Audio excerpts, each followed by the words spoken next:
on Spectrum, Radio 1 FM 90. Well, it's a Friday, the 24th of May, 2024, and this is Spectrum Xtra, live on Radio 1 FM 90, reviewing the major events of the week. My name is Kenneth, Lukwago, your host, and today I have a panel of four. The Honorable Ambassador Simon Mulongo, governance and security expert, who did represent Wubulo East in Parliament, and he also served as the deputy head of the African Union Mission in Somalia, joins us this evening.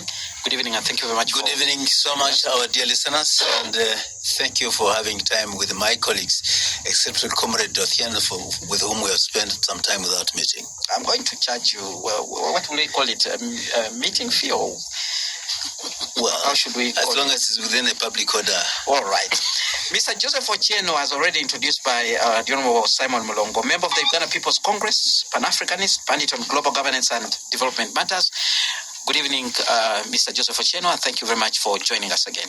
Thank you for giving me the space. Thank you for giving me the opportunity to meet with my long-lost brother Simon, and of course my fantastic, beautiful neighbor, and whose name you're going to disclose.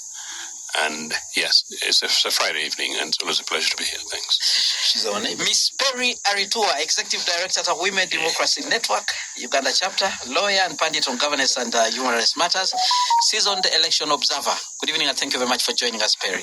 You've added that one. Anyway, good evening, listeners and viewers, and my fellow panelists. Are you not a seasoned election observer? The last time I saw you doing some election observation, you actually arrested. Why you arrested? You were trying to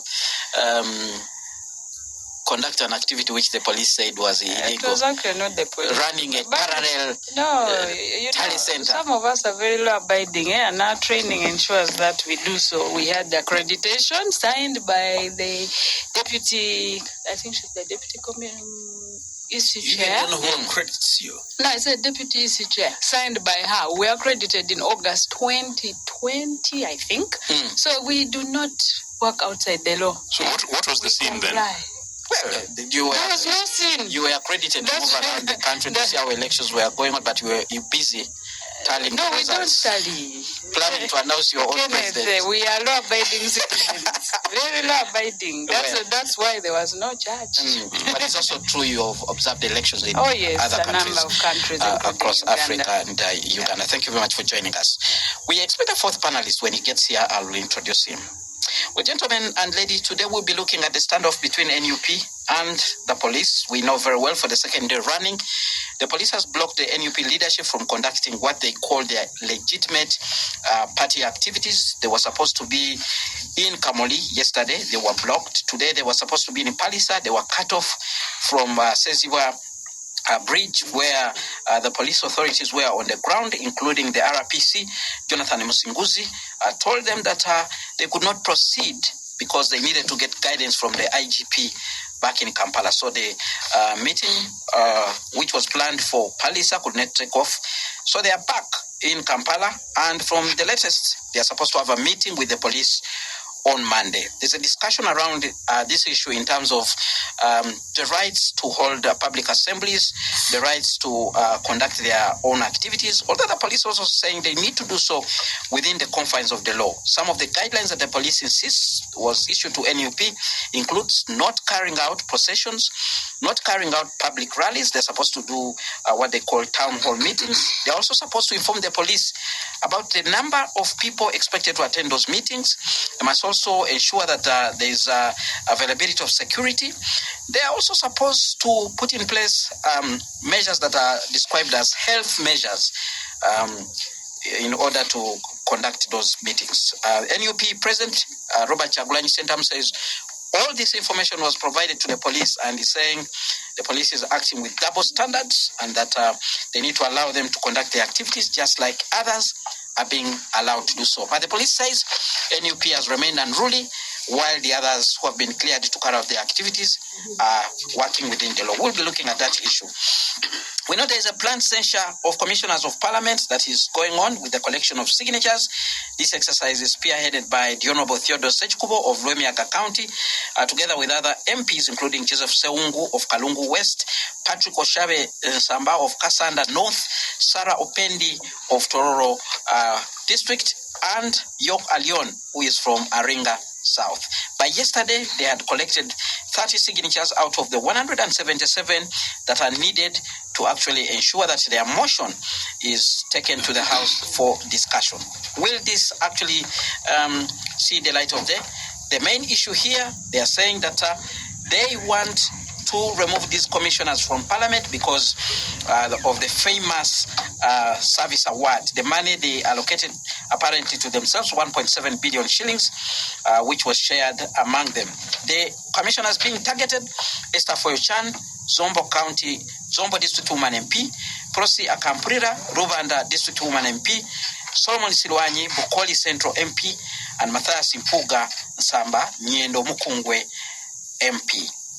We'll have a discussion around that. But also there's an emerging story around the region, implications of Kenya becoming a honorary member of NATO. Now, the recent visit by Kenyan President William Ruto to Washington has, among other things, culminated into a deal that solidifies Kenya's position as a honorary NATO ally. Now, some people are already speculating that this has a significant implication for regional security, including counterterrorism and balance of power in the region. Some people are even suggesting that this is part of the wider global dynamics, which involves Russia, China, and the US. So we'll also be looking at that particular issue. Well, my fourth guest is also here, Dr. Yusuf Sserunkuma, a researcher and also a political economist. Thank you very much for joining us, Dr. Yusuf Sserunkuma. Thank you for having me. All right. Well, I'll begin with Mr. Ochieno. On this issue of the standoff between NUP and the police, the exchanges, you followed them, what has been happening. We know that the ban against NUP activities started last year, and the police seem to suggest that it's still on. But NUP says they need to continue operating as a registered political party, and it's within their right. So they have a meeting on Monday. I noticed with interest that the police on this occasion has attempted to do a detailed response, an explanation of sorts. Rather tempting, but I find it still extraordinary that in the statement they suggest that NUP should not hold a rally. I don't know what it is that political parties ought to do other than to hold public rallies, if they so wish. I am a product of campaigns for restoration of multi-party democracy in this country. And while we're doing this for over 20 years, one of the fundamentals was basically that political parties needed to be free to operate their branch offices. They needed to hold public rallies. They needed to organize and participate in elections. And they needed to therefore canvass for votes and express their views and opinions at any time. The idea that the police has got to define what political parties should do, should not do within the law, and that therefore technically is illegal for a political party to hold a rally, it does not make sense to me. There's this new things that has emerged, and maybe political parties have also fallen into trap that we are doing consultation.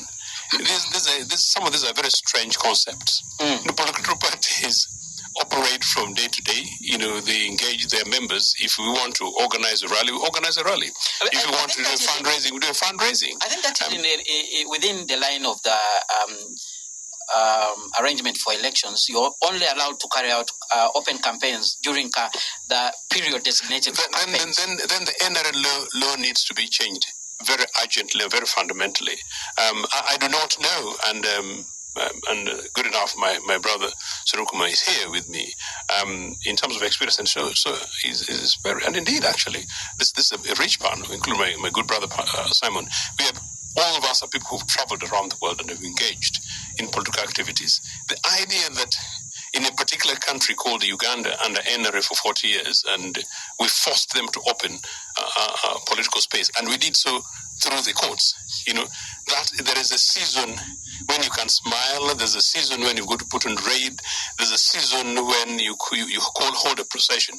It's not even cheeky, isn't it? That the last point I was going to make now, let me make it first, that there is also this thing called procession. But the commander of Mr. Museveni's army, who's Museveni's son, had a procession in the streets of Kampala. What is that?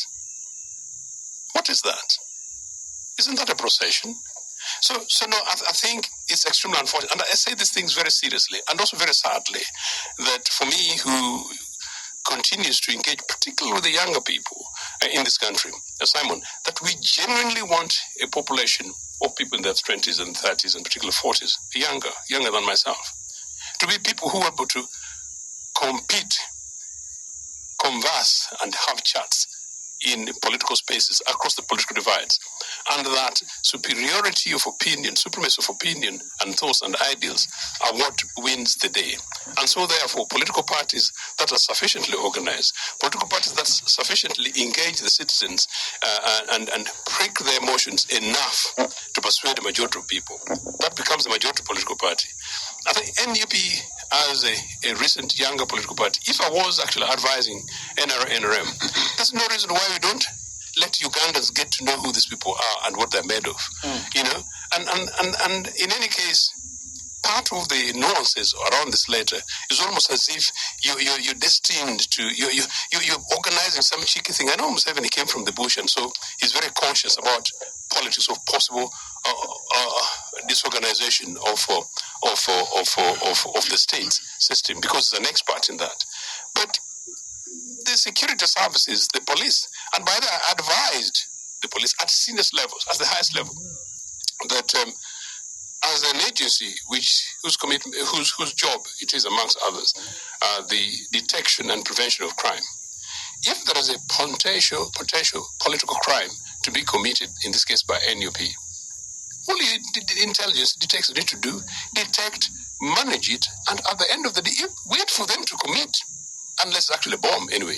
If they do so, go ahead and arraign them in the courts. All right. I think in this country, if NRA did that 3 times, 3 incidents with the NUP guys, NUP would lose popularity, and Mr. Museveni would regain whatever else they may have lost. All right. I think they're being extremely unfair to these guys. All right, we'll be coming back to you. Let's hear from Perry. Your experience with this. This is not the first time we're seeing this kind of things happening. Like Joseph Ochieno suggested, that it seems there's a season for everything here in Uganda politically. One time you can do rallies, one time you can do political activity. It seems that the only time political parties are allowed to do what they're supposed to do, according to what they are saying, the NUP people, is when the schedule for elections is actually out. And that should not be, because one of the roles of parties is to, apart from educating citizens, recruiting, ensuring that they have candidates for the next election, they only do that if they're able to organize. Part of it is ensuring their structures are functional, being in touch with the grassroots to know what is going on, what the issues are. This should be continuous. The important thing is, as they do this, they must abide, they must not infringe on the rights of others. Now, there are a few caveats when it comes to, the right to assembly and the right to assembly. Basically, at times you can be restricted if there's an issue of health, or if you may infringe on other people's rights, like in a busy area where people are having shops, you may not be allowed to organize an assembly there. But ideally, their rights should not be controlled. That's what I want to say. They should not be controlled. They should just be regulated. Because if you control, then you make the citizens lose an opportunity to know what their message is, what they have for this country, basically. Because I know that in the last election, many young people were struggling about the message. So this season is actually ripe for all political parties to organize, to tell citizens why we should choose A and not B. It should not be during elections. Of course, there are certain specific regulations that the EC, the Electoral Commission, will issue, and it will regulate the campaign period. But right now, parties should actually be organizing, recruiting, identifying, people who can join them, training people who can be leaders. So they need to be able to do that. And you see, Uganda is part of a global village. And that's why when we are speaking, at times we also pick lessons from other countries. We are party to the International Covenant on Civil and Political Rights, which we have replicated in our constitution. That's why Article 29 elaborates most of these rights and freedoms, the assembly, association, expression. So it's critical. And for me, it is even better for the citizens to know these parties earlier than when we go into an election. Because during an election, the market is so saturated. At times it's difficult to know what they are saying, what they're offering this country if they are to take over leadership. So for me, I think the important thing is to ensure that all parties are treated the same, meaning because I know UPC is in Kitgum, and from the pictures I saw a procession, the pictures in the public arena. So one of the things that I think the police needs to continue to do is to show the public that they're applying the law equally. Right. One of the arguments that has been put up across on the issue of procession, especially on Ginger Highway, is the fact that that is a very important road in terms of traffic that comes from the border, bringing in goods, and also bringing in travelers. And when you see the population, the number of people that Bobby Wine and the team are pulling from these different towns that are along those roads, business comes to a standstill. And that's why, should he be doing those processions on such a key road? That's why I said that one of the caveats to the freedom of assembly is if the police knows that it will affect public order. That's why at times they may say, in your opinion, doesn't it? No, of course it does. If you are going to organize and people are not able to move on the road. But if, for instance, you're going to your venue, and the venue is such that cars are not stopped, then, so the police makes a decision based on how busy that area is, but they do not stop you from going to your venue. What they do is to ensure that you're able to reach the venue and organize and speak to the population. That's why even within the law, rights cannot be absolute, because you have to also be responsible for other people. Right. Those who are using the highway need to be able to use the highway. So at times police may come in to say, look, on this busy road, it's like City Square. You cannot have a rally at the City Square currently because it's a very busy area. So they regulate, but in regulation, they must not deter. Because when you deter, then you make it difficult for the citizens to know who these parties are, who they are, what their message is. So that's really what I would like to say on this issue. Right. Let me come to you. You want to jump in? Or just 30 seconds. No, just to say this thing about even using Ginger Road. If we want to be part of a global citizenry and a particular democracy, I actually do not see why, and this UPC government would do, that you're on Ginger Road and you block Ginger Road exceptionally, even if it's for 1 hour, purposefully, as citizens exercising their rights, and the necessity to lead them to Color Airstrip, it would happen. Why? Look at what's happening around the world, around the Palestinian rights. I'm from Kampala to Kamoli, for instance. Oh, no, of course, that is possibly technical and reasonable. That's technical and reasonable. But I'm simply saying that maybe a group of people blocking part of Ginger Road and police redirect traffic. The police, the country belongs to the citizens. So if it is the case that at a particular time, NRM people want to celebrate something particular and they want to go to Nambole and it will require maybe 500,000 people and they're able to mobilize them, we should be able to create that space and do it for them. Likewise, if it's going to be NUP, see what's happening around the Palestinian cause. I participated in the campaigns around the anti-apartheid thing, the release Nelson Mandela. We blocked London. The global capital city. Business had to live with it. That's the reality of these things. There's no reason why we don't bring this thing to Kampala. And quickly, the City Square thing, Perry, is not about the location of it. Museveni blocked City Square because he was fearing leading to whatever happened in 1979. I would reopen City Square again symbolically. It is simply the number of people and whether or not you're able to manage them within reason. And normally, when you're doing these things, I was again part of these other things, police throws back the burden of responsibility to organizers. And many times, UK police would say, Joseph, how many people do you expect? And then you tell them roughly the numbers, and then you have a negotiation, a conversation with them. At the end of the day, the burden of responsibility lies again with me to make sure that our people do these things within reason, as Perry says. And if you cross the line, the law deals with you. Right, Perry, allow you to conclude. The key word is redirect, because you must not make other people not be able to go about their business. For me, that is key, that, these freedoms continue to be enjoyed, but others don't get affected by your right to assemble and to really express yourself. Well, Spectrum Xtra on Radio 1 FM 90. We're going to go for a break now. When we return, we'll hear from Ambassador Simon Mulongo, but also from Dr. Yusuf Sserunkuma as we continue reflecting on this issue. At Seziwa, where they were blocked from, the RPC there, Jonathan Musinguzi, told them, because he was there with the DPC, and the message to NUP leaders was that they had detected that they were planning to do something different from what they had actually officially told the police. So they could not proceed. They had to go back to Kampala and find out. So is it possible for us to have a situation where when police detect something, maybe they are right to advise? Is the police being partisan like NUP is suggesting? Can we have a discussion there? Can we have a situation where the opposition and the police can agree? There's a meeting on Monday on these guidelines and how NUP should conduct its activities. Let's go for a break now. When we return, Spectrum Xtra will continue. Spectrum Xtra, Fridays 7 to 9 p.m. on Radio 1 FM 90. You can't come to the show. Spectrum Xtra, Fridays 7 to 9 p.m. on Radio 1 FM 90. Thank you so much for staying with us on Spectrum Xtra live on Radio 1 FM 90. Review of the major events of the week. The panel this evening focusing on the standoff between the NUP and the police over their planned activities. We'll be looking at the planned seizure of commissioners, but also the implications of Kenya becoming a honorary member of Nato under the ongoing discussion as part of the visit of the Kenyan president to Washington this particular week. My panel, Ms. Perry Aritua, Executive Director at Women Democracy Network, Uganda Chapter, Mr. Joseph Ochieno, member of the Uganda People's Congress, Pan-Africanist. We also have Dr. Yusuf Sserunkuma, researcher and political economist.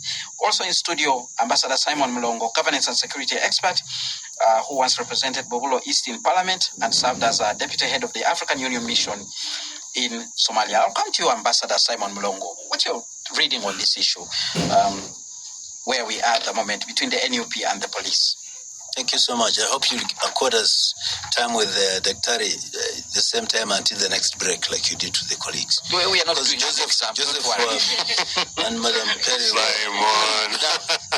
I think that the two colleagues have said substantially very important things. And I think that what I can touch are those gray areas that make people believe that in some countries it is total freedom, absolute freedom for political parties to do their activities 24/7, throughout the year and throughout whatever the period. I know for sure that for a country to be orderly, there has to be some observance of law and order. And this law and order is supposed to be also educated fairly and justly.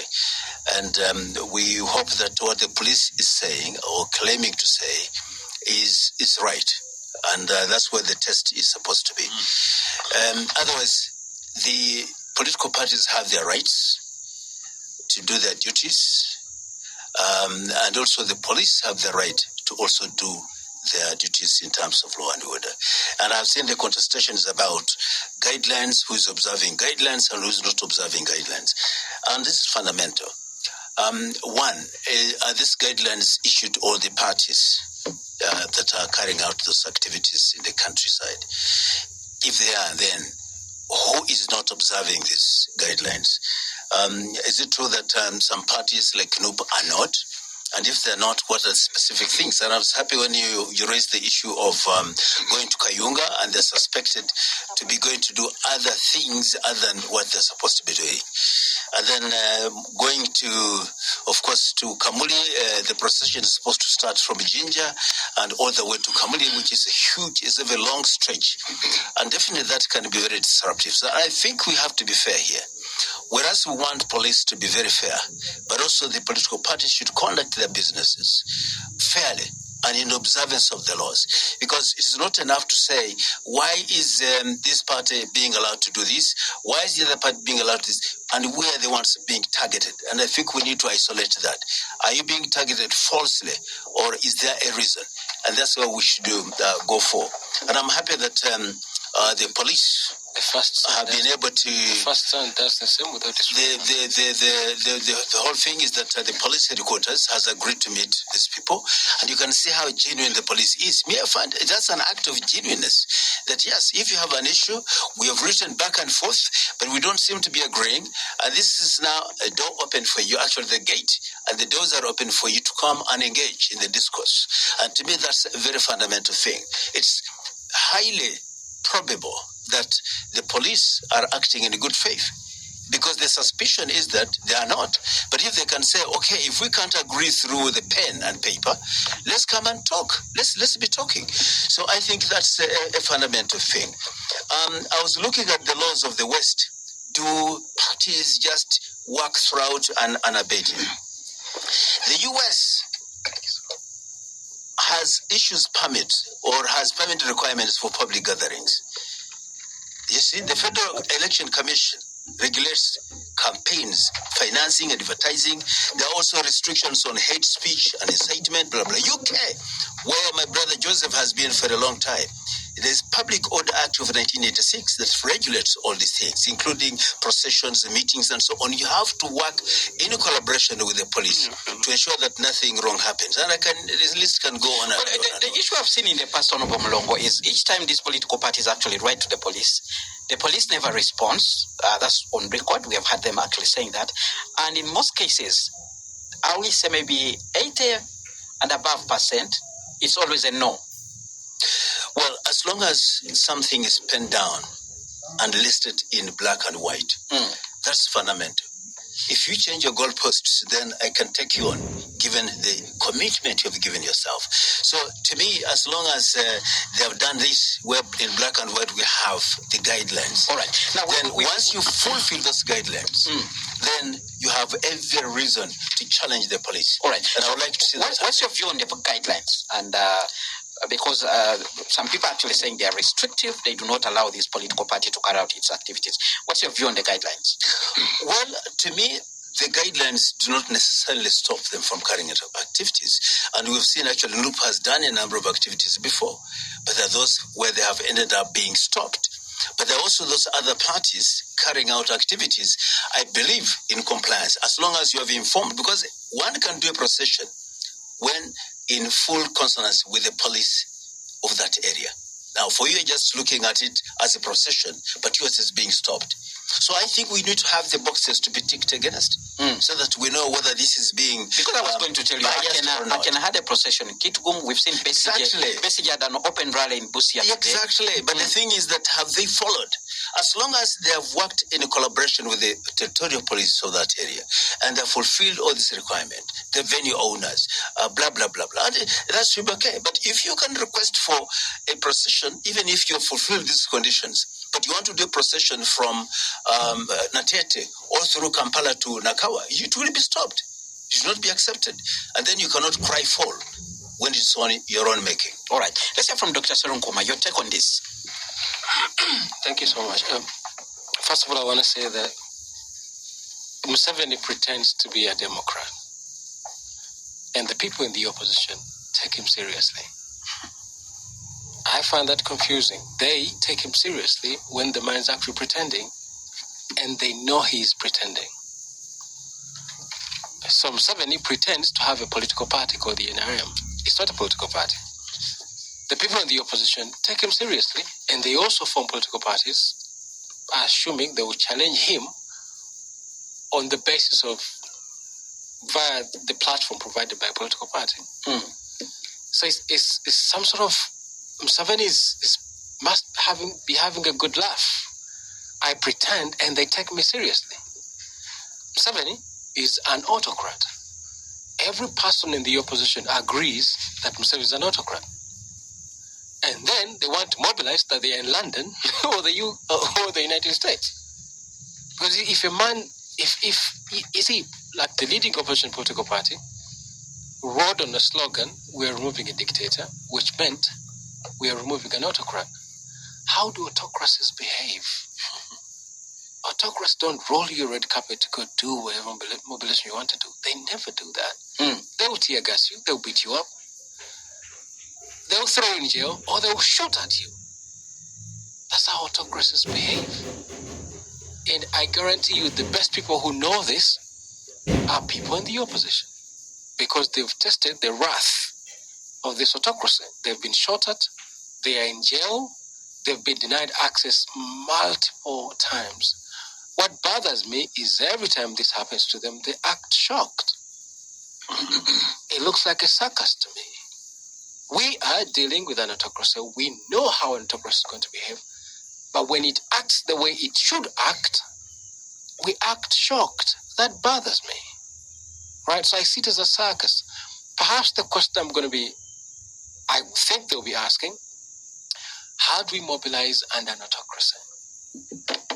Because you see, pretending to do things, supposing this looks like politics in the UK or opposing the United States, pretending that you're going to act and perhaps go into a run with the autocrat is playing gallery politics, because we know this is an autocracy, and then you act like you're in the UK.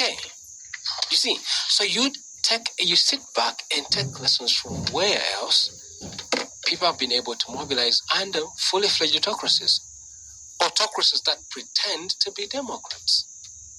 It's really bothering for me that every time we come back here, people in the opposition tell lengthy stories about how they've been denied spaces. But at the same time, they tell you, so is an autocrat. It's contradictory. Because if you tell me that you're demanding for democratic space, when you know you're operating under an autocrat, it's counterproductive. I've also had that notion about elections. We need to take they talk about how elections are going to be rigged and flawed, but they still take part in it. It's confusing. I think there's anxiety of imagination. There's exhaustion of imagination. They're not being creative enough. And I think it's a circus, and I'll tell you why. But let me finish the earlier segment of my thought. I'm saying that they need to take lessons from where else people have been able to mobilize under an autocracy. The Muslim Brotherhood mobilized without having run-ins with the autocracy of Hosni Mubarak. And when a window opened, they overwhelmed the autocrat. The La Lucha movement in DRC mobilized under Kabila. They made sure he was unable to stand again. Kabila was so lethal that he banned some of the activists in their houses. You see, but they continued to mobilize. They would go and clean markets, work with the market women. Which Kabila? Laurent or the young son, man, Joseph? the son. Joseph. Because he wanted to stand for a third time, and the Congolese said, you're not going to stand again. But we need to take lessons. We need to sit down and imagine, how do people mobilize under an autocracy? And there are lessons. There are plenty of lessons. And this takes a lot of work. And again, I have to say this, Mr. Lukwago. Our opposition is unlucky. Very unlucky that they are mobilizing under a time when 10 years ago we had the Arab uprisings, where all the autocrats of the time were taken out through street protests, through street mobilizations.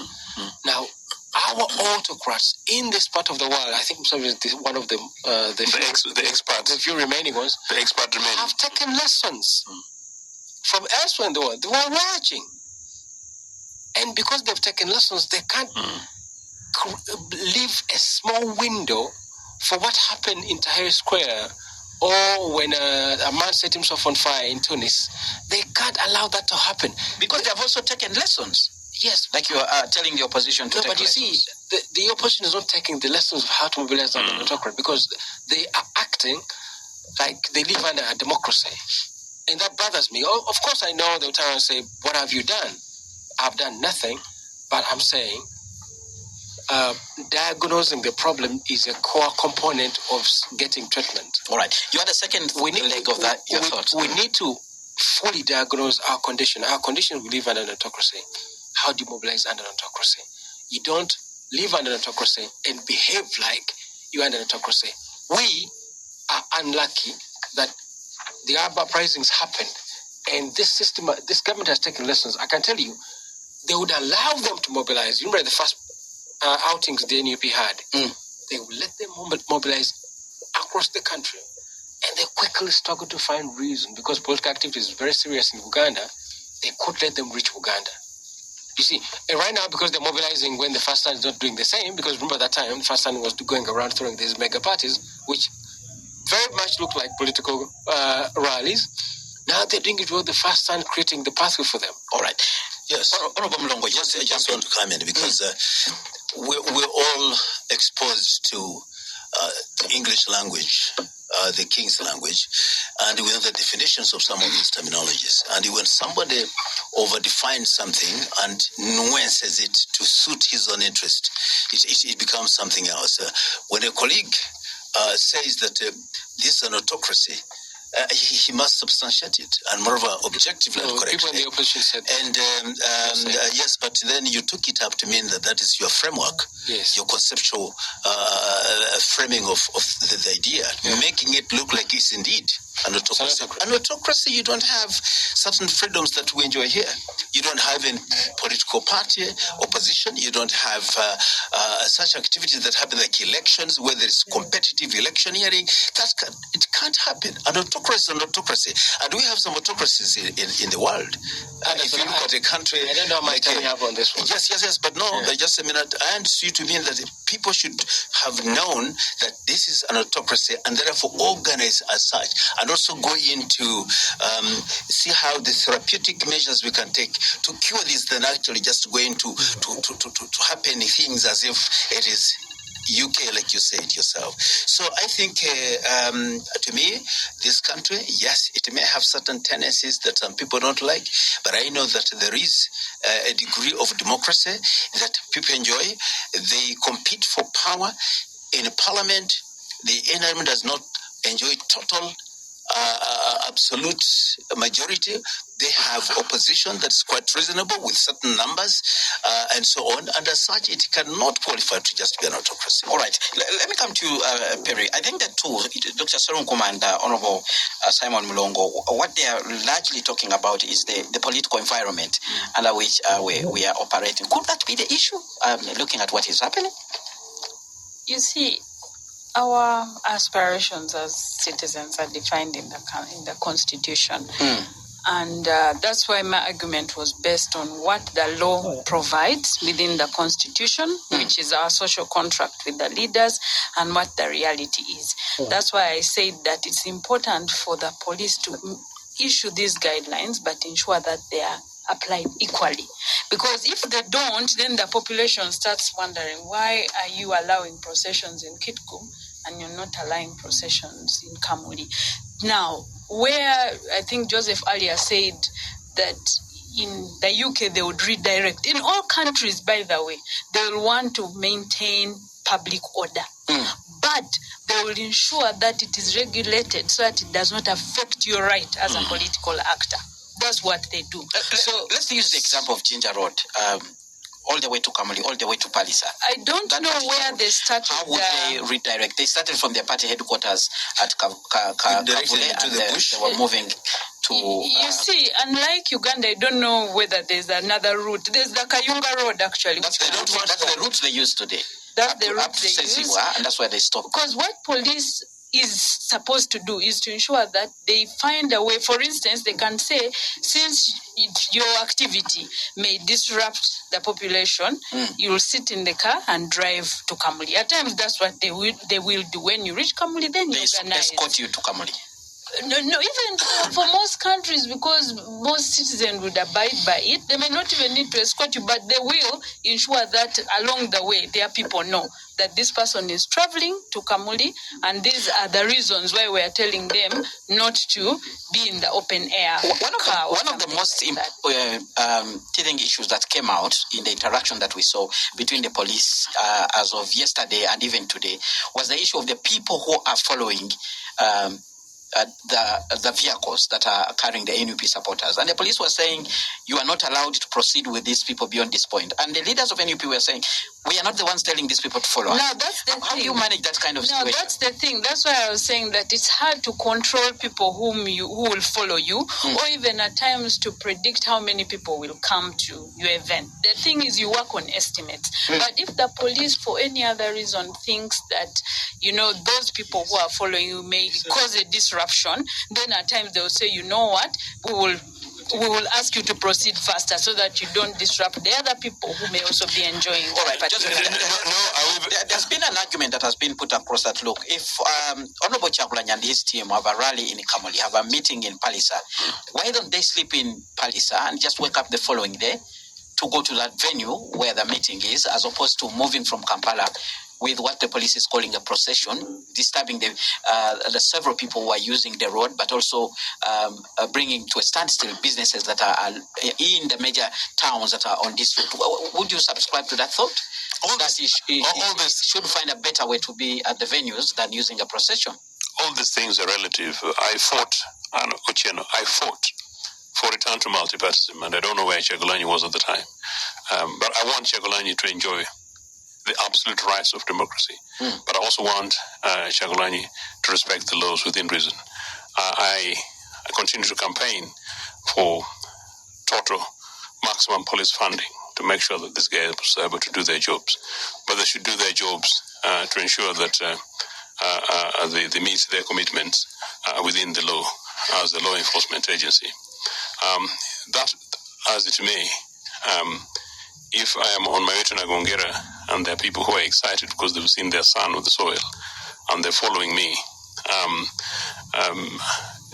the police are absolutely within the rights and reasons to give me backup rather than to deny me and all those people their rights. That is what these guys are trained for.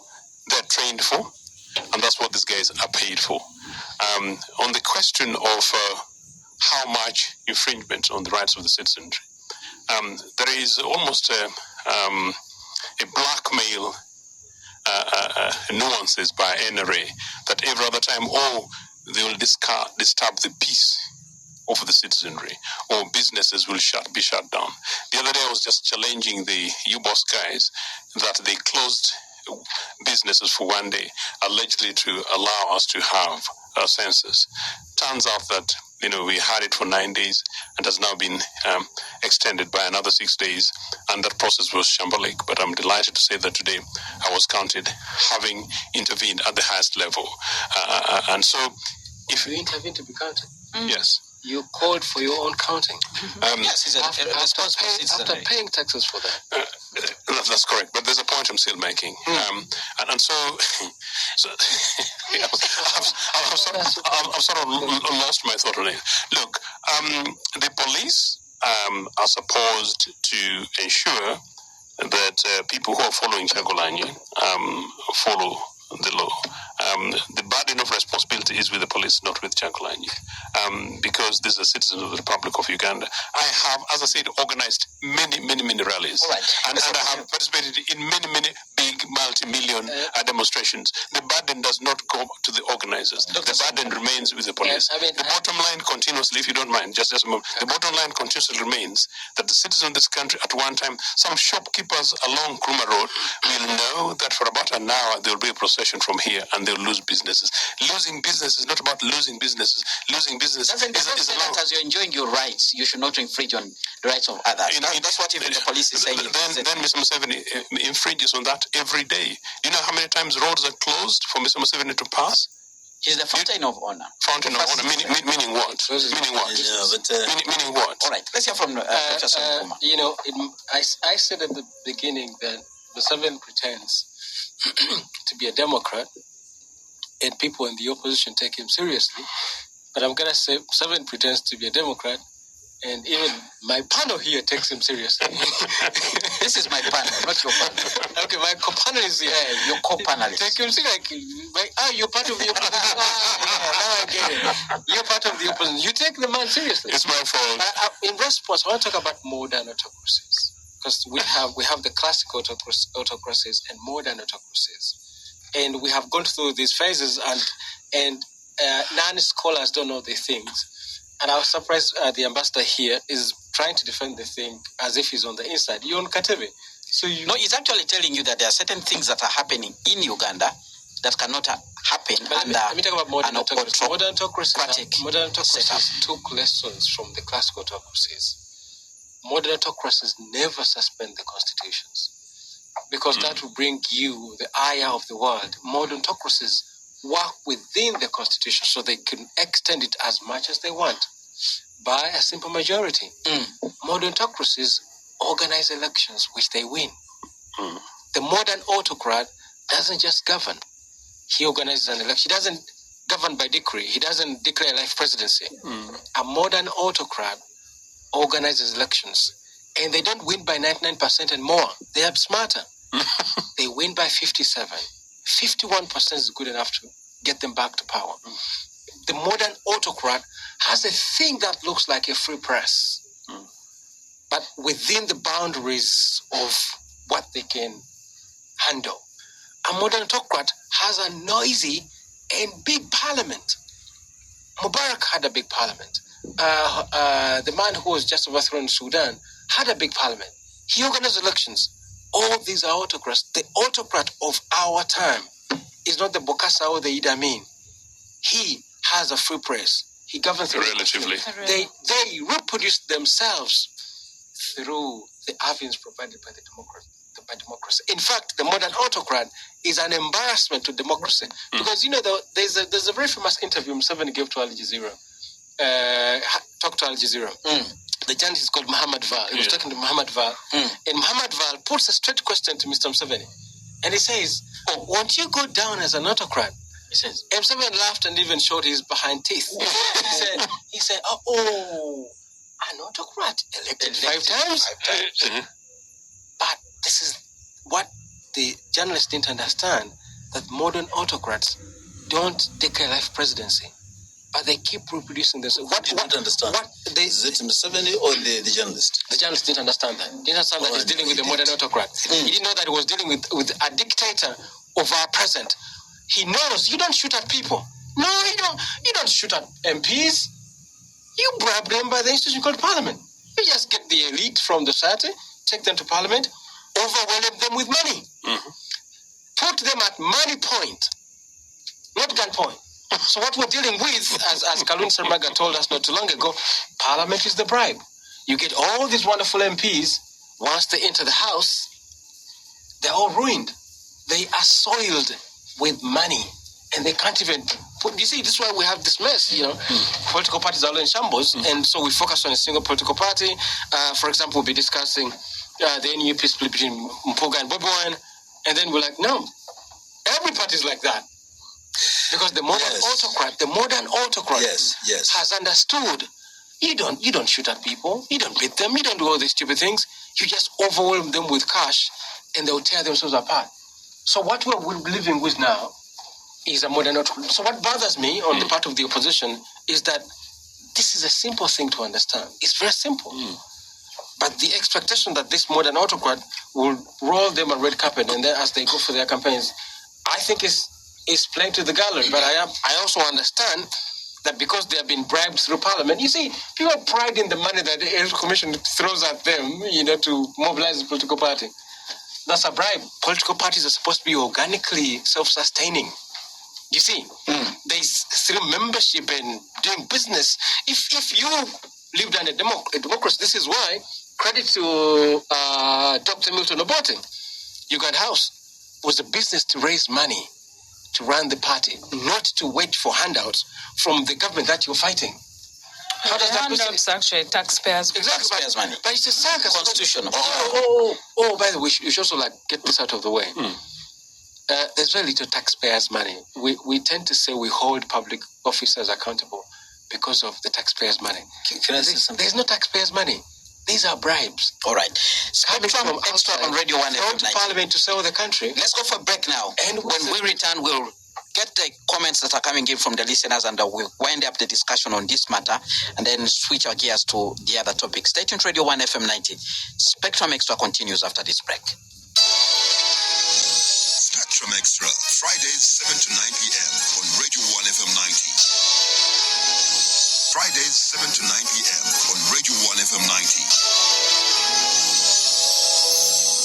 Thank you so much for staying with us on Spectrum Extra, review of the major events of the week. And you, listener, you've been actually sending in your messages using our WhatsApp line, which is 0703090090. So we'll sample some of the comments that have actually come in and the panel will respond.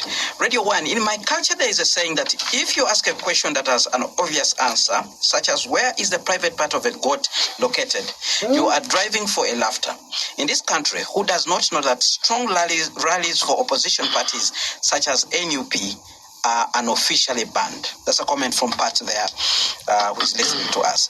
Then somebody is writing and says, why would a serving UPDF general be allowed to have processions from Kampala to Masaka and hold an assembly in Masaka, but a registered political party cannot be allowed to have one in Palisa? That's a comment from another listener who does not leave a name behind. Then we have another one, Spectrum Extra, Godfrey Kalyesula in Lubatu Kitezi. The issue of the police barring NUP to hold rallies while allowing NRM people and General Mohozi to have theirs whenever they want has reminded me of something my lecturer used to say, that writers, when writing, are prophetically engulfed with special insight. Over 8 decades ago, George Orwell wrote, all animals are equal, but some animals are more equal than others. Isn't this what we are seeing in our Uganda today? That's a question from Kalyesula there, likening what is happening here to that book which talks about the animal farm. Then another comment, the cowardice in the NRM is appalling. That pseudo-democracy should stop other than going to waste the trillions in elections. Why not go the Eritrea way? How on other political parties supposed to mobilize? That's another comment there.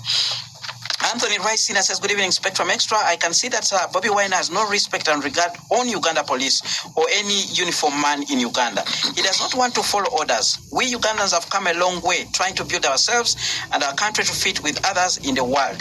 We don't need violence. Bobby Wine should first make a legacy name in his home than converting Ugandans to respect our force men and the son of our president. Who is Bobby Wine's father at the first place?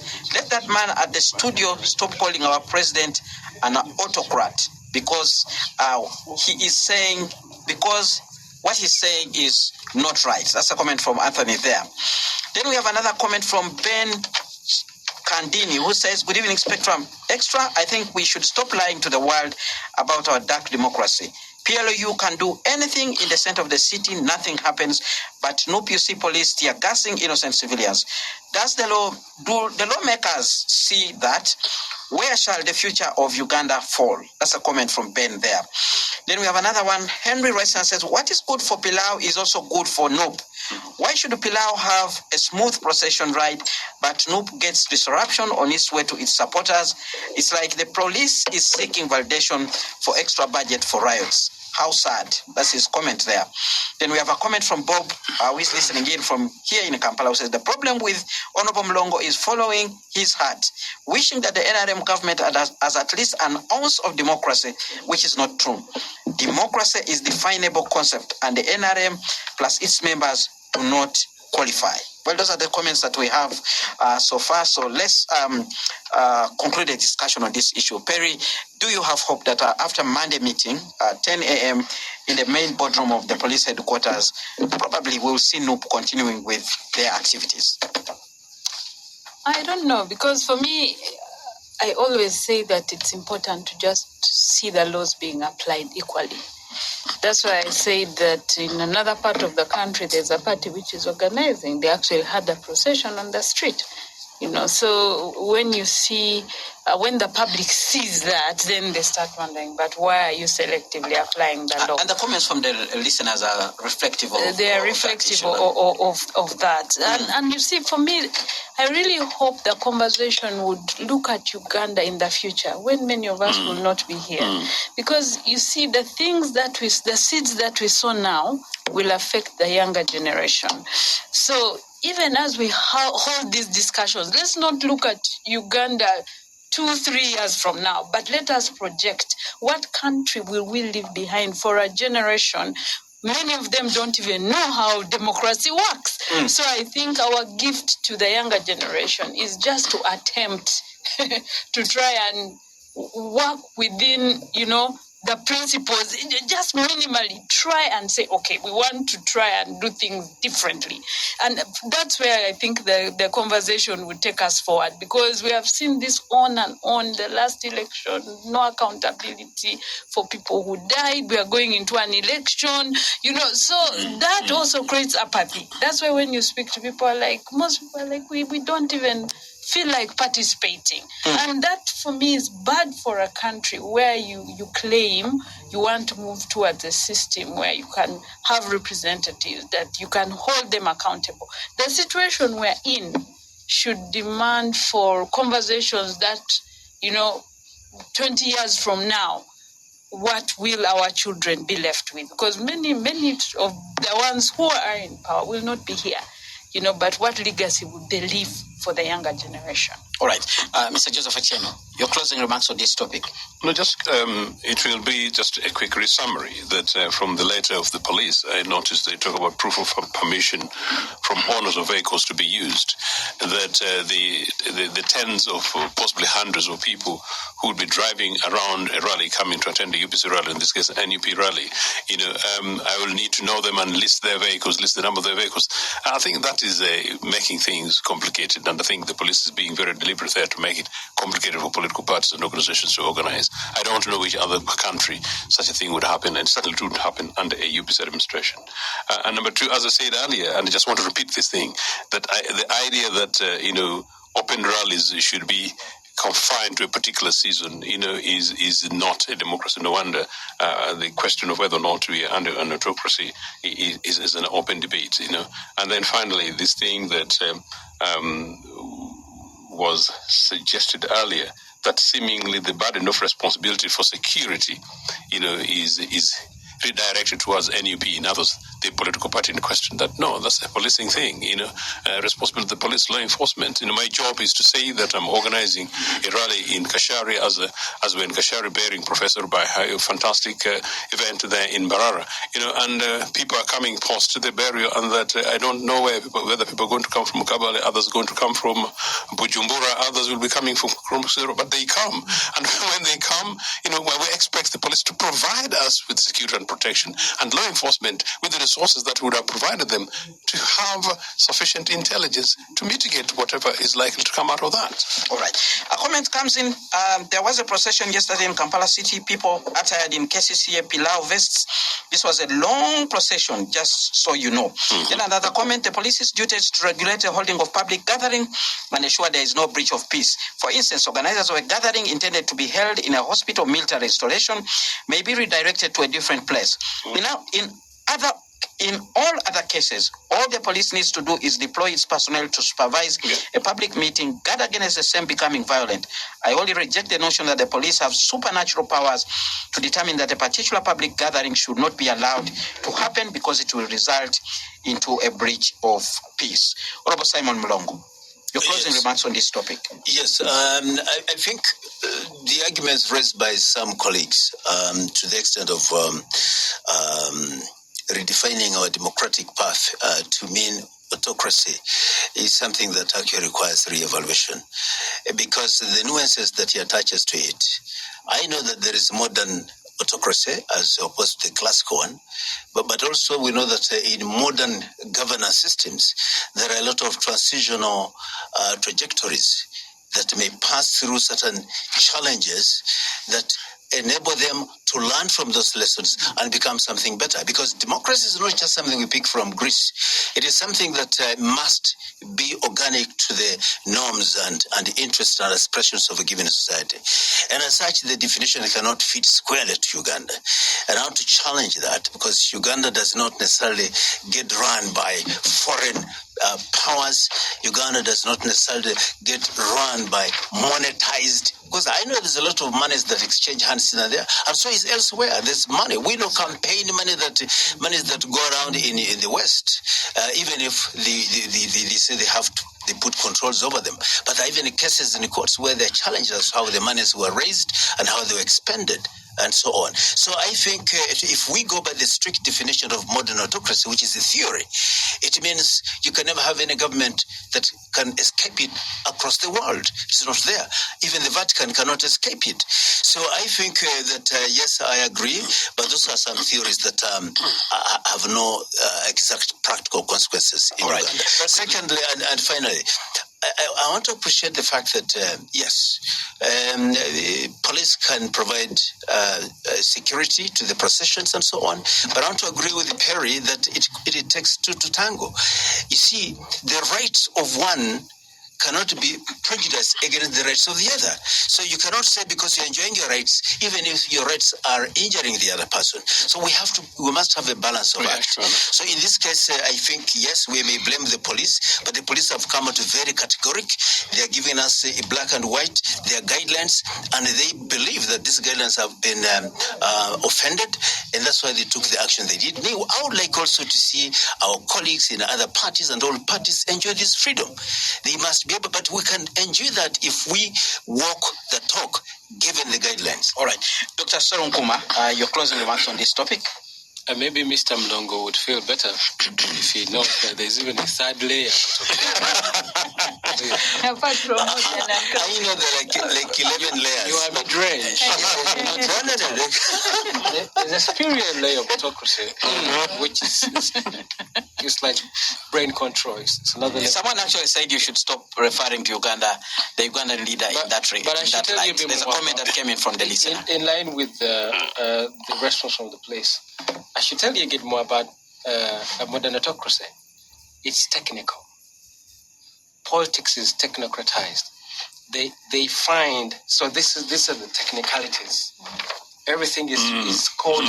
Yeah. Even in having the rules. The modern autocrat technocratizes. When was the last time you went? Simon. The last time was when God gave Moses the commandments. I need to finish my point. The modern autocrat is technical, so there will always be a technicality that the NUP people don't fulfill. All right. And they become. And who doesn't? All right. But also, Mr. Mulongo, you need to beware. My critique is not for your president. My critique is. I can even give you seven. Except that Uganda fits in 100%, and Mr. Museveni seems to be not fit 100%. It doesn't. Moderator, can you please protect me against?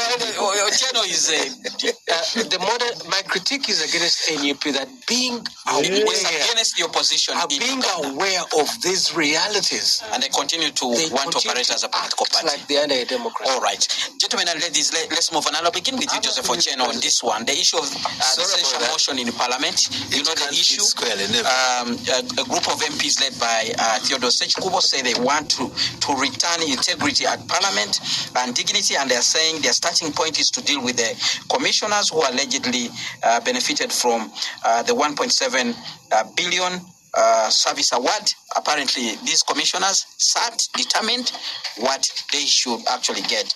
As we speak now, as of yesterday, sorry to say so, they had actually collected 30 signatures out of the 177 that are needed. But they also complained about intimidation, being intimidated to go away from this process, but without stating who actually was doing the intimidation. And the question is, do you think there's a cause to celebrate here, but also do you think they will succeed with this campaign? I don't know what it is to celebrate. 1.7 billion Ugandan shillings has gone down the shed, and that's the official amount that we know, and particularly on this one. We don't know how much others. But I also know that today I know people up country who are struggling in health facilities, looking for 10,000 Uganda shillings, and they can't afford it. And these are people who have to leave government health facilities, most of which would have been built by UBC, to go to a private facility, 1 kilometer farther, but they can't afford 5,000 Uganda shillings. In this particular case, actually 10,000 Uganda shillings to cater for the livelihood of their children. And so, if you talk about 30 signatures and you call it good news, and then you'll understand what nuances of autocracy sometimes can mean. Look, this is a welcome move. and it's a move that I hope succeeds against the background, of course, of this intimidation. This is a move that must be supported, and this is a move that Perry, you and I, and everybody else listening should mobilize and organize, and we should contact our respective legislators, and demand. Yusuf is trying to be contagious. Demand that they should join. They should join in the lobbying and campaigns to push the legislators to be signatories to that, and that legislators who do not participate in this sell out against the people, because this was theft of public resources. In any case, we are not going to expect Mr. Museveni to do anything on this. These guys should have been sacked a long time ago, just like questions that arise with some of the senior, including my good, beautiful sister Anita and others, when it comes to some of the incidents that have taken place in the Legislative Assembly, let alone some of the ministers around NRA. They should not be sitting, around cabinet tables, continue to enjoy the privileges of our monies. Fantastic move by Sserunkuma and co. Sarah is my fantastic sister from Tororo, a fantastic legislator on this occasion, sharp on point. I would like to see more Sarahs, and the sooner that happens, the more I hope we're able to get 200 signatures at close of this, and then we'll be going to push to make sure this case are absolutely censured. Time is now for people to begin waking up to the reality that this is a struggling, developing economy, and that the National Assembly is there to represent people rather than a source for making dubious cash. Perry, your thoughts on this? I think for me this question should go back to the voter, because we are soon having elections. And you see, this is not the only scandal that has befallen Parliament. There are a number of incidences where money has been exchanged either to pass legislation, and I really wish more of that information was public, because at the end of the day, the MPs are supposed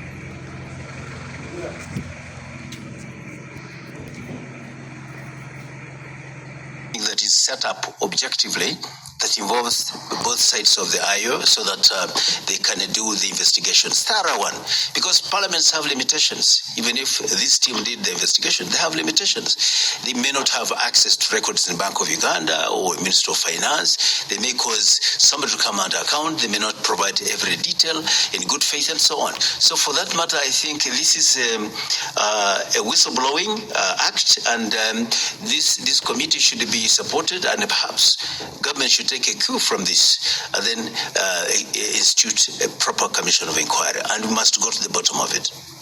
Let's hear from Dr. Yusuf Sserunkuma. Thank you. I gotta say again that Museveni pretends to be running a democracy, and people in the opposition believe him. And when they believe him, they want to make us in the public to believe them as well. Unlike Joseph here, I think Sserunkuma is involved in a circus. A circus which is persuaded to where he looks to be playing opposition. Opposition is the game. I don't think he means what he's doing. He knows this is a useless exercise. They are pandering to the work of the activists. This is the work of Jimmy Spice Sentango, Agatha Tyree, Godwin Toko, Agora Discourses.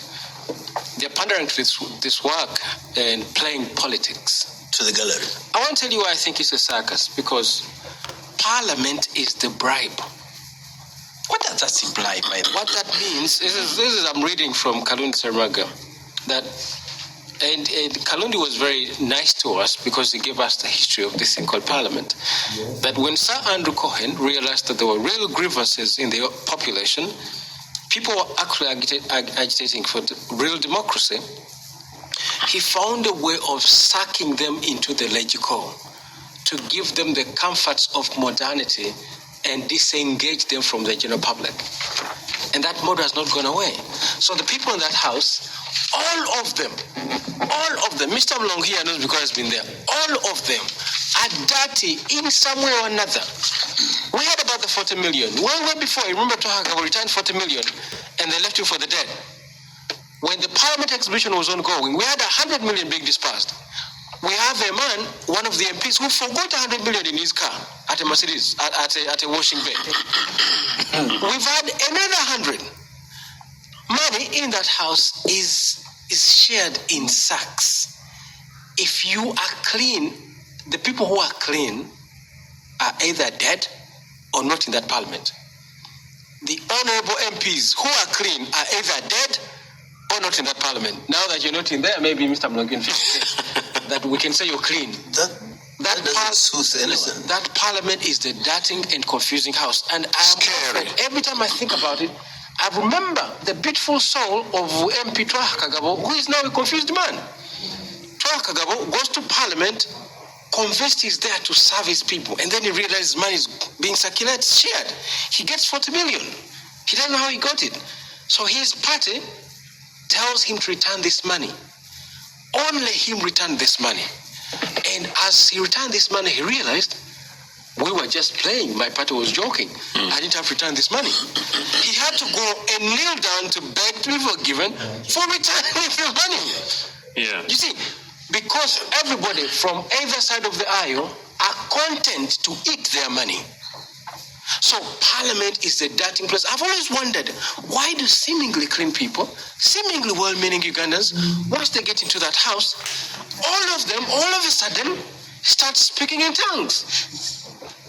You need to understand that Parliament... Because it's a system in tongues. Parliament is the bribe. It is a dirty house. So whoever is in that house is dirty. Now, they realize Mpuga's goods is cooked. Let's cook him further. You see, let's appear to be playing politics. That's point number one. Point number two, I need to persuade my co-panelists here, and I think you're really listening, Ugandan, that the money in Parliament, the money being shared, the money going on into Mungo's account are peanuts compared to what is being stolen in that house. Mm-hmm. If Parliament is the bribe, what are they selling? Who is bribing and what are they buying? Mm-hmm. And I have an explanation for that. That Parliament legislates for what is bought. They are selling the country. And the Kataleko Muhulo is at Parliament Avenue. They are selling the country. And I'll tell you why. Give you examples. I'll give you examples very quickly. So last year, 2023, in our coffee, we made 3.5 trillion out of our coffee. Daily Monitor did a story maybe a week ago where the big players who sold our coffee were foreigners. They take 70% of that money to negotiate at Parliament. Really? And the other place. So let me give you another example. The Ochieno, Yusuf told us. Parliament legislates. It never makes those kinds of legislation. Do you know that Uganda Bankers Association is in Uganda Bankers Act?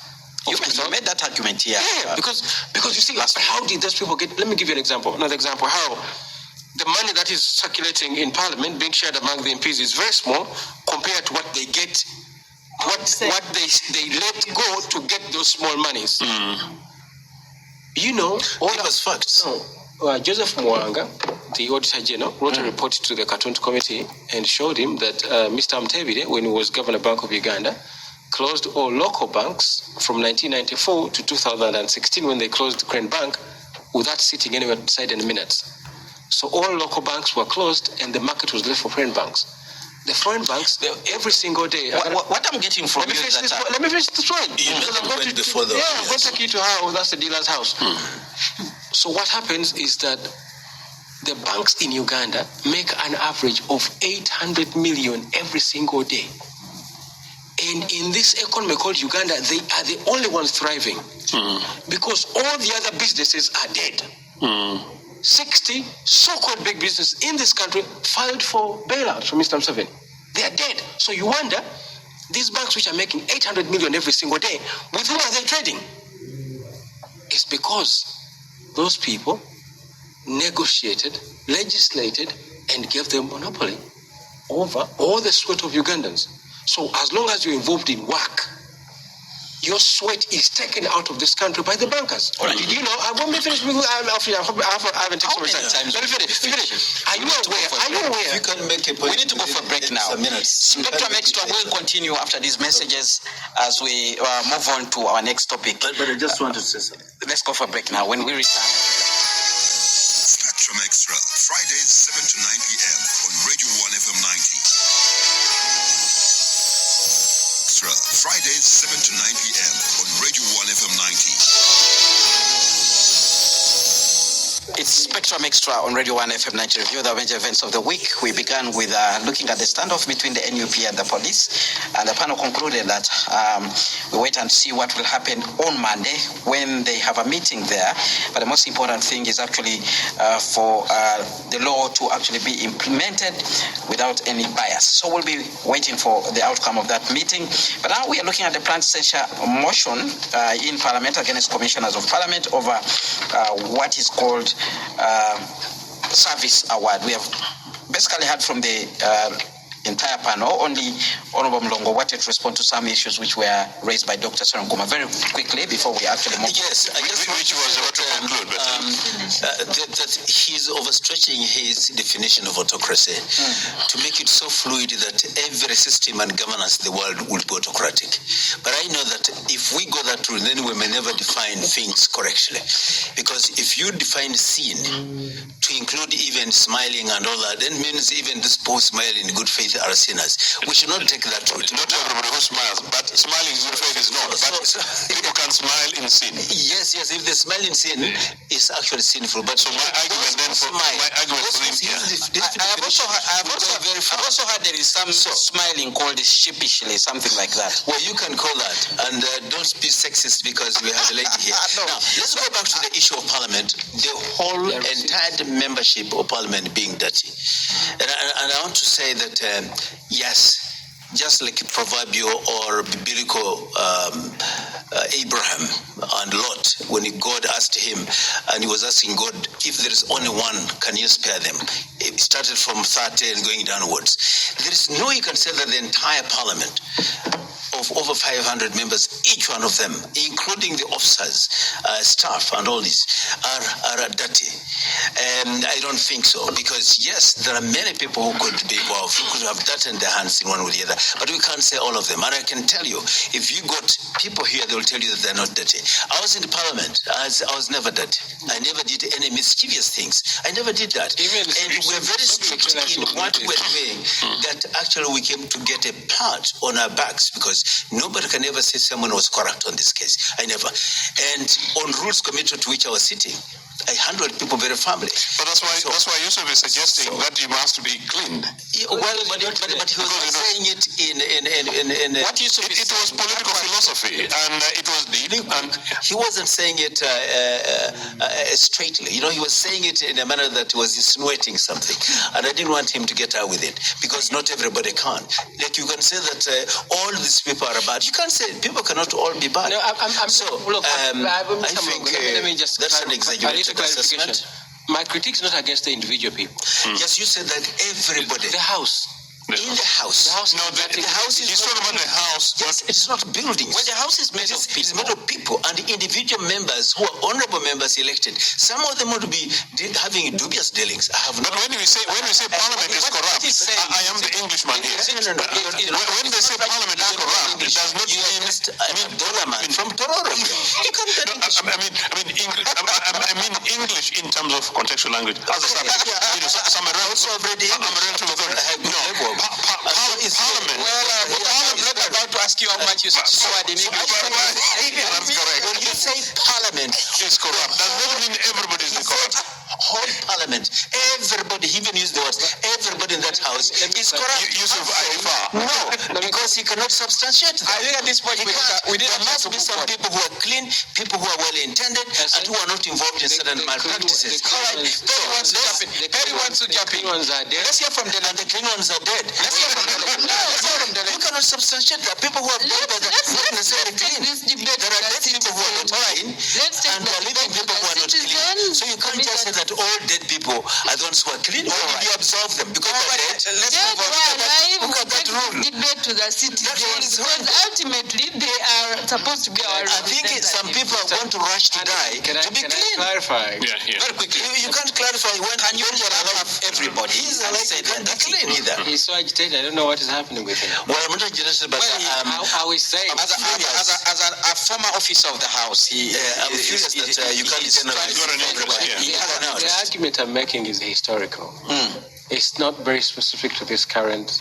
I'm just saying the model. Then you not qualify. Let me. The model that was set in place by Sandro Cohen is still working, because the question we tend to ask ourselves: So it's a structural problem. It's embedded in the structure, and ever since the colonizers came back, and the House retained its model with Mr. Museveni as the quintessential colonial emissary. That's the very thing. You gotta listen to this. This argument is historical. We said Andrew Cohen realized there were people within the population in the Bataka movement who are agitating for actual access to the economy, and he bribed them. He realized he didn't bribe them. He brought them to the dining table, overwhelmed them with cash. But you see, that's not the case in all countries. In most countries, we actually have parliaments. If it's a structural problem, then you need actually to suggest how we deal with it. That was a reference to Uganda. Perry's suggestion is that we should leave the issue to the voters to actually decide. We can how give to them clean the up the right house. information to say in what case this is what has happened. We need another person. And I wanted to give you some us. receipts on what I'm saying. How the House is very corrupting. If you generally speak to MPs away from the microphone, just one-on-one, they'll tell you, we're all picking this money. They're honest about it. Mr. Mulongo, you may not be, but your colleagues are honest about it. I don't want to name names, but also when you challenge me that I need to ask them, they will say they are clean. You're asking a monkey to judge a forest. You think they are down? No, but you don't substantiate. They won't come up to the public and say, we are corrupt. All right, let's move on. And I'll begin with you, Mr. Joseph Ochieno, on this issue of Kenya becoming a honorary ally of NATO. How significant is this? What do you read in it from the likely dynamics in the region? Very quickly, as we come towards the end of this. Interestingly, the headlines were excitement, but I think this is counter-Pan-Africanism. I want to repeat, this is counter-Pan-Africanism. If it is the case that now we are moving away from towards East African integration, if from East African integration we're going to an African one government of Africa, hopefully, and if beyond that we're going to go for a Pan-Africanist state in which African citizens in Brazil and Haiti feel part of us, and then we, at the same time, one of us is seeking some kind of special membership to NATO, an organization which is basically the military wing of global imperialism, then I find it rather contradictory. So it's shocking that really this is a matter that people seem to miss. But that said, it's not surprising. It's not new. Kenya has always been the base for the US. In the peace time of the Cold War, Kenya was always Mobutu, Zaire, and Malawi were the milder friends of African liberation movement, so it's not particularly surprising. But that said, I think it's in the interest of the US to try and look for new friends, considering the manner in which the NATO alliance has received a shocking beating from the battle between NATO and Russia, and how Africans seem to have asserted themselves. So President Ruto's new dealings and darlings in Washington is completely contradictory to what the more recent tone from African governments, from the Museveni's friends in military Sahel to Southern Africa, including the tones of the other Democrats like Thabo Mbeki and others. So what is it? Who's the new president these days? My good old friend Cyril Ramaphosa, who was a darling of mine. Because they've had so many changes, one Museveni remained a constant, So when he was Secretary General of the ANC, sorry, constant, and how did you constant? Look, so really, from Kenya's perspective, you could say that Ruto has done rather well. He's been very well received in America, but I think to me it's a sellout of the African cause to NATO, so nothing to celebrate. All right, let's hear from Honorable Mulongo. Your take on this? Any significance? Yes, the significance is only to America more than anything else. The Americans are trying to create a footprint for themselves to be able to have a longer reach against. Create? Yes, they are creating. Doesn't it exist already? Well, no, because the level at which they were collaborating was at trade, defense pacts, and security pacts that were actually in generalities. But when you cause somebody to be an ally of the NATO, it means that that ally has greater access, for example, to arsenals of a certain degree of sophistication, and that you have also to bring on board bases and personnel of the Americans on the ground. And most of these people, when they come there, they actually do nothing but reduce your sovereignty, because then even your foreign policy discourses are supposed to be affected by that. He cannot, for example, champion anything other than what is in the interest of the U.S. If he does so, he will be brought to order. And I was wondering why his initial activities against the dollar and against moving to capitalism in the West and so on, and now he's humbled. He did not even go to the Russian Africa-Russia summit and so on. Now you can see the baby is really being born, and we're able to see it come out with a clear sex. And not this trans-sex issue. No, it's now very categorical. It's either boy or the girl. And so for that matter, yes. Then, of course, there are consequences. I don't agree with Joseph that there are consequences to the federation process, because then we're having a number of competitions that are going to arise, whether it is defense competitions, people are going to try to match and catch up, because no state in the region is going to rest until they are able to defend themselves. Are you talking about an arms race? Yes, an arms race, yes, particularly. And that it's going to be, nobody can allow them to grow and outgrow others.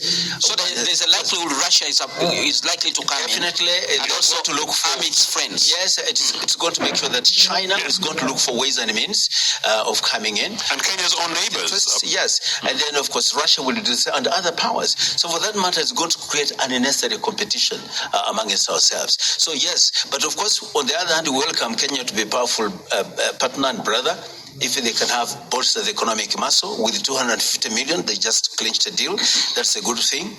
But the consequences are more serious, that are negative than positive. Perry, you're reading. But you see, as we talk about here, Pan-Africanism, Egypt became part of that club in 1989. And most of Tunisia, Morocco, they are part of the pact. Even Arab countries like Jordan, Qatar, they are all part of the pact. The world is about interests.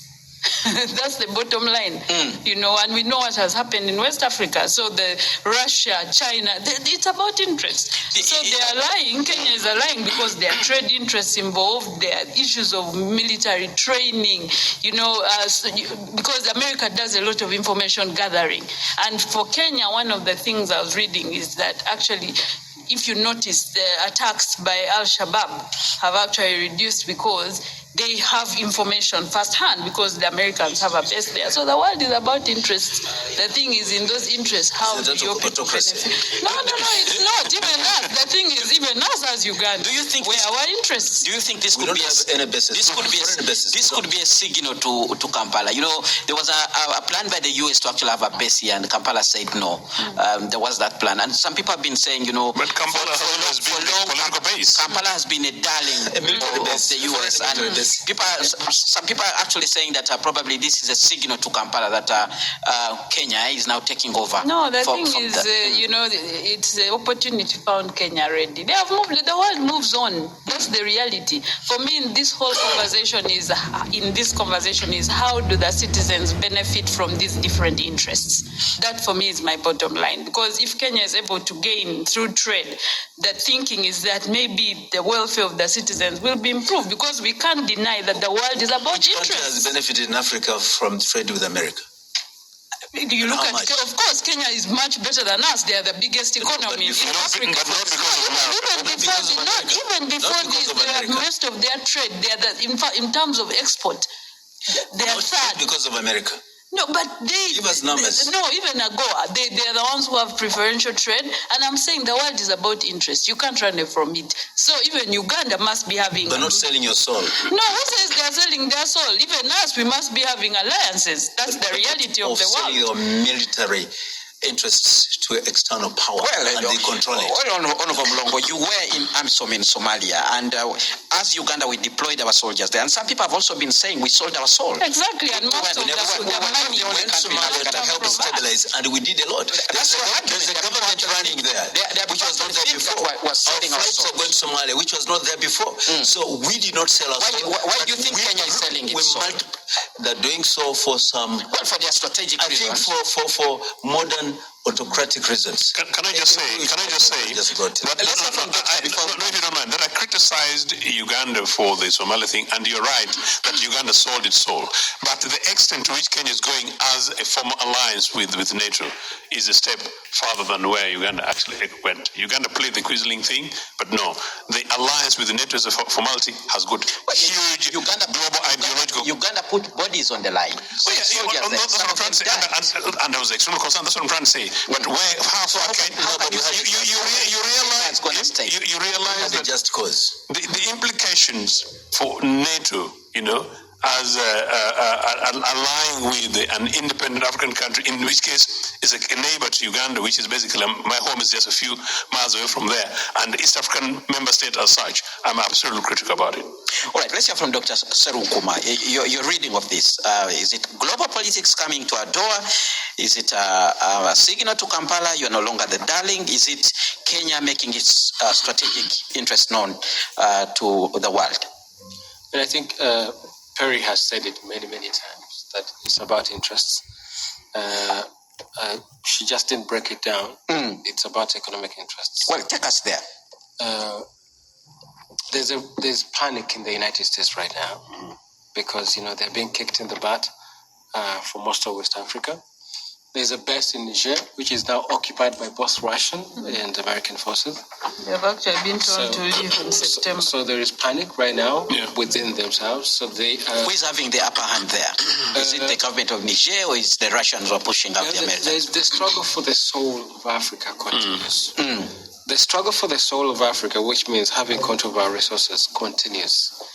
And it's reproduced in various ways. If you saw coups in West Africa, they were not really opposed to democracy, but they are trying to find the soul. How do we benefit from our resources? Because we remain a colonized continent. DRC is still in shambles. A coup led by an American almost happened in DRC, and all because, Dan Gatla, the biggest the Israeli con, who is stealing Congolese resources, is being asked to leave. He's being asked to leave DRC. He controls 90% of the gold mines given to him the older Kabila because he gave him weapons against the old government to buttress himself in power. So he's being asked to leave, and so a coup almost happened led by an Israeli-American citizen, right? So the struggle for the soul of the African continent continues. And as it continues, because those countries are so poor, Europe and North America are very poor countries, 70% of what they eat comes from Africa and Latin America. So and they come from this continent cheaply, so that they can benefit from. Sometimes freely. Not freely, they steal those things. Well, meaning... Well, it's theft. When you say free, it's like we give it to them. But they are steal that food? Western Europe and North America, they're very poor. They don't grow anything. Let's allow him to concretize his thoughts. The figures show 70% of what they eat comes from elsewhere. So what do you think could be going on? So what is going on right now is the United States trying to buttress itself. Buttress itself in the region. So you sign a Nato agreement with the biggest economy on the East African coast. One of the biggest, I think Tanzania is bigger, just it's not noisy. So you buttress yourself so that you have the entirety of the East African region. You have a colonial emissary in Kampala. You have a friendly force in downtown Kigali. You have a wonderful, stronger union. They're not very noisy. They are calmer in Tanzania. So you buttress yourself in the noise.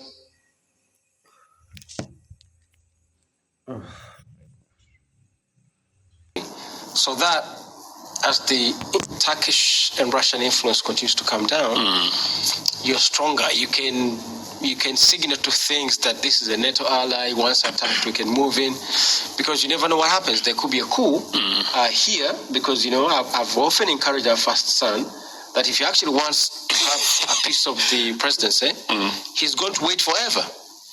So if he can coup his dad, he stands a chance. I'm telling you.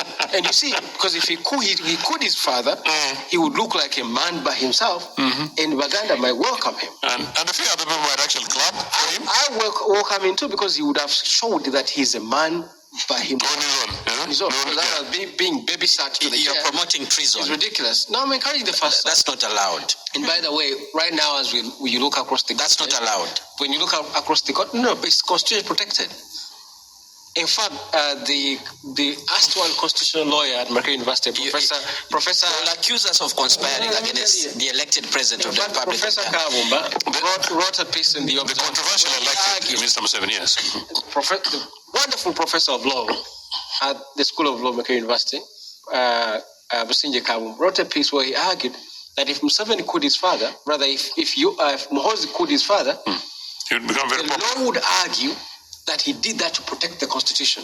Well, because it's legally protected. But let me finish the point about Dr. Kavumba alone. No, it's documented, and that's a Please give him a chance, because he hadn't developed his point yet. Yes, let him conclude. When you come to what we're witnessing right now with America signing a pact, if anything of that sort happened in this region, then they could invoke the alliance, which is the pact says if we want to protect our ally. But all in all, they are protecting their access to this East African enclave. Not for our benefit. I can't imagine. Did you guys see the very ridiculous picture? It's unbelievable of Mr. William Ruto trying to sit in the presidential chair of Joe Biden, the presidential office, as the Joe Biden standing over here. They're friends. It's so ridiculous. Looks like the presidential day when school children visit the White House and they're given in the chair. You could miss that image on William Ruto. He's like a child, and I remember writing the Pan-African Review. Did you see the picture?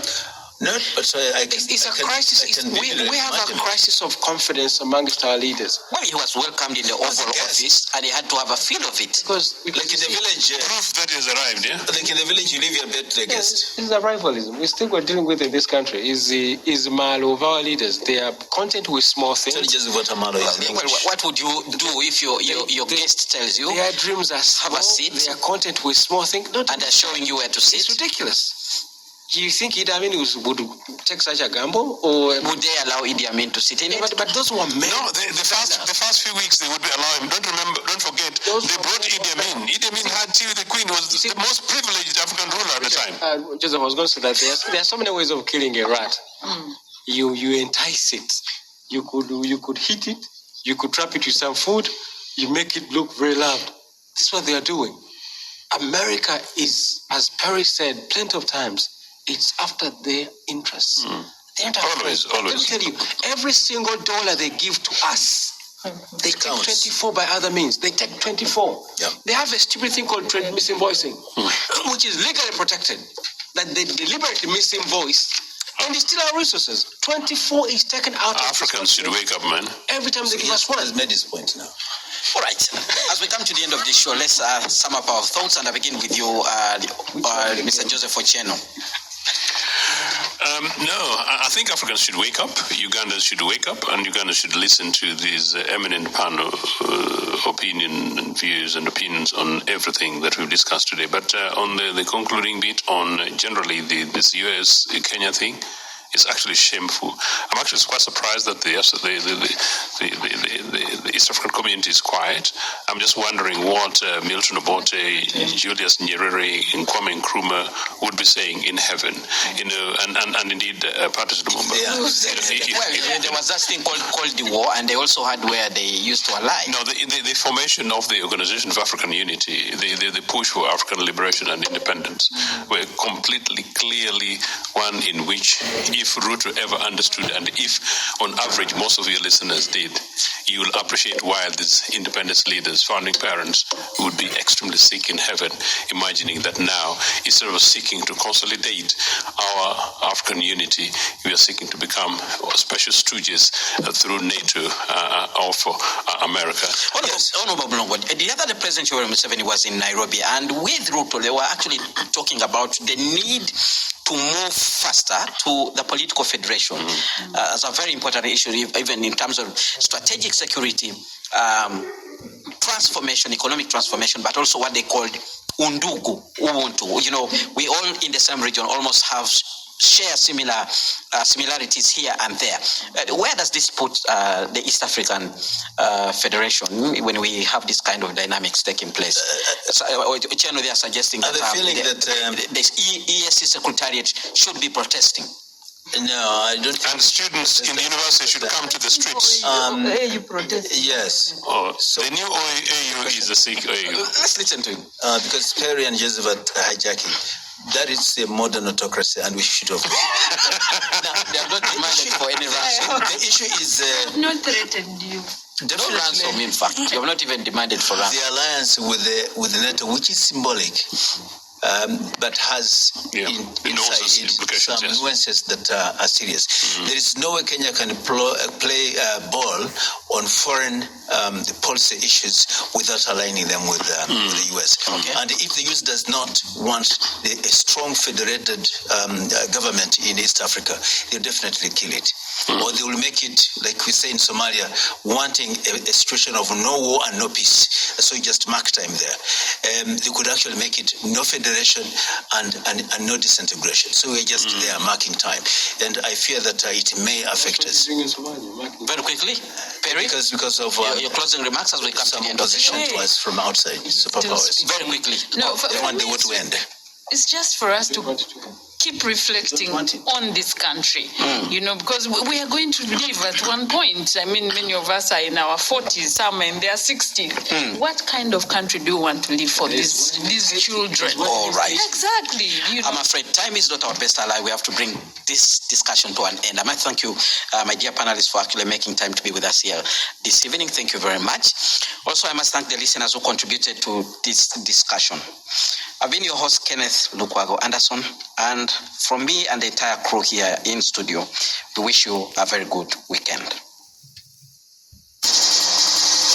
Spectrum Extra on Radio 1 FM 90. An extra hour of analysis and discussion of the topical issues of the week.